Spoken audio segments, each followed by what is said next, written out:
हर हर महादेव, जय भोलेनाथ। दोस्तों आपके अपने चैनल राधे श्याम में आपका बहुत बहुत स्वागत है। तो दोस्तों आज की वीडियो में आप देखेंगे कि प्रदोष काल की पूजा प्रदोष व्रत में हम घर पर कैसे करें, वो भी सरल तरीके से और संपूर्ण पूजा। और दोस्तों उससे पहले हम जान लेते हैं कि प्रदोष व्रत कब है। 2024 में अश्विनी माह में, यानी हम इसे कुआर का महीना भी कहते हैं। तो कुआर के महीने में कृष्ण पक्ष की प्रदोष व्रत रखा जाएगा 30 अक्टूबर 2024 और दिन रहेगा सोमवार। तो सोमवार के दिन हम यह पूजा करेंगे और व्रत रखेंगे। तो देखिए हमने एक पाटा लिया है, उस पर सफेद वस्त्र बिछा लिए हैं और शिव परिवार की हमने प्रतिमा लिया है। तो देखिए इसमें शिवलिंग भी विराजमान है। तो इस प्रकार से हम शिवलिंग का ध्यान करते हुए हम उन्हें पंचामृत या दूध से स्नान कराएंगे। तो आप देख सकते हैं कि हम किस प्रकार से पूजा करेंगे। और देखिए हमने फूलों का आसन देते हुए शिव प्रतिमा को विराजमान कर लिया और फूलों का आसन देते हुए हम दीप भी प्रज्वलित कर दिए हैं। और अभी हम शुद्धिकरण करेंगे। भगवान शिव जी का प्रतिमा में हम जल चढ़ा दिए और चौकी का शुद्धिकरण कर दिए। और देखिए अभी हम दूध से स्नान कराएंगे।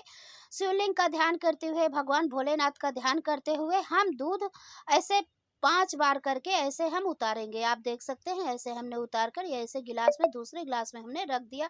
ऐसे 5 बार हम शिवलिंग का ध्यान करते हुए, भोलेनाथ का ध्यान करते हुए उतार कर रखेंगे कि जैसे हम शिवलिंग में जल चढ़ा रहे हैं, पंचामृत चढ़ा रहे हैं, दूध चढ़ा रहे हैं, इस प्रकार से हमें ध्यान करना चाहिए। और फिर हम जल से फिर से हम स्नान कराएंगे जैसे हम शिवलिंग में स्नान कराते हैं।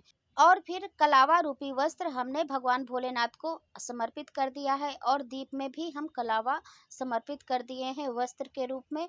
और फिर हमने फूलों का माला पहना दिया है भगवान भोलेनाथ को और हम काला तिल समर्पित कर रहे हैं।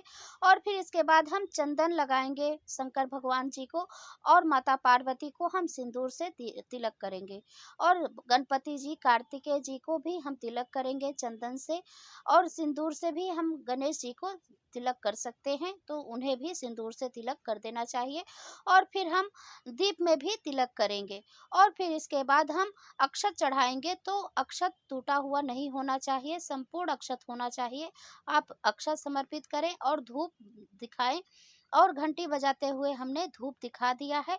और फिर इसके बाद हम भस्म समर्पित करेंगे। तो भगवान के चरणों में हमने भस्म समर्पित कर दिया है। इसके बाद हम फलों का भोग लगा दिए हैं और पुष्प समर्पित किए हैं। अब हम दीप में भी पुष्प समर्पित कर दिए हैं और थोड़े से सूखे मेवे से हम भोग लगा दिए हैं और बेलपत्र भी अर्पित कर दिया है और हम आचमनी कर दिए हैं। फिर जब हम कथा सुनेंगे या पढ़ेंगे तो उससे पहले हम कथा की किताब का भी पूजन कर लेंगे, क्योंकि उसमें भी भगवान शिव का परिवार विराजमान होता है। तो हमने चंदन से और अक्षत से हमने पूजा कर लिया, फूलों से पूजा कर लिया और जल छिड़क दिया है। और फिर इसके बाद हम ऐसे हाथों में पुष्प लेकर और ऐसे हाथ जोड़कर बैठ जाएंगे। या तो हम कथा खुद से कहेंगे या तो किसी दूसरे से सुनेंगे। वैसे ज़्यादातर बोला जाता है कि सुनने में जितना पुण्य फल होता है उतना कहने में नहीं होता, लेकिन जब कोई नहीं रहता तो आदमी खुद से ही पढ़ लेता है। तो इस प्रकार से आप या तो सुन सकते हैं या तो पढ़ सकते हैं। और फिर इसके बाद जो पुष्प लिए हैं भगवान के चरणों में समर्पित कर दीजिए कथा सुनने के बाद।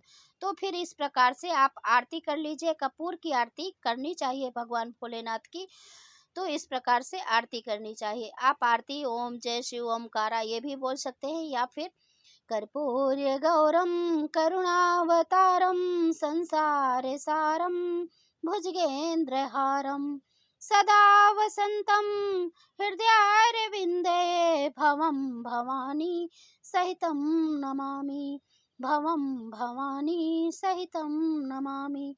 तमेव माता च पिता तमेव बन्धु सखा तमेव विद्या द्रविणं तमेव सर्वं मम देव देवा। इस प्रकार से आप आरती कर लीजिए। आचमनी करने के बाद भगवान को आरती दे दीजिए और खुद भी आरती ले लीजिए और दक्षिणा समर्पित कर दीजिए। फिर इसके बाद हाथ जोड़कर पूजा में रही कमियों के लिए क्षमा प्रार्थना जरूर कर लीजिए। और दोस्तों ऐसे भगवान को प्रणाम किया जाता है। आप सिरदा जरूर पढ़ लीजिए, प्रणाम कर लीजिए।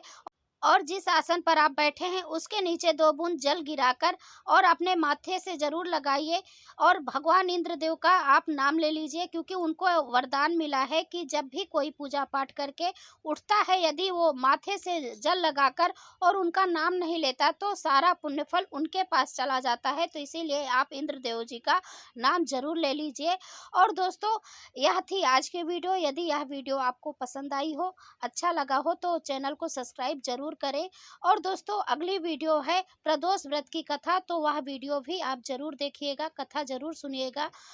और यदि वीडियो अच्छा लगा हो, थोड़ा भी उपयोगी हो, तो आप एक लाइक तो ज़रूर ही कीजिएगा, क्योंकि आपके एक लाइक्स और एक कमेंट से हमें बहुत ही हिम्मत और प्रेरणा मिलती है। और मेरे लिए ये लाइक्स और कमेंट बहुत ही महत्वपूर्ण होते हैं।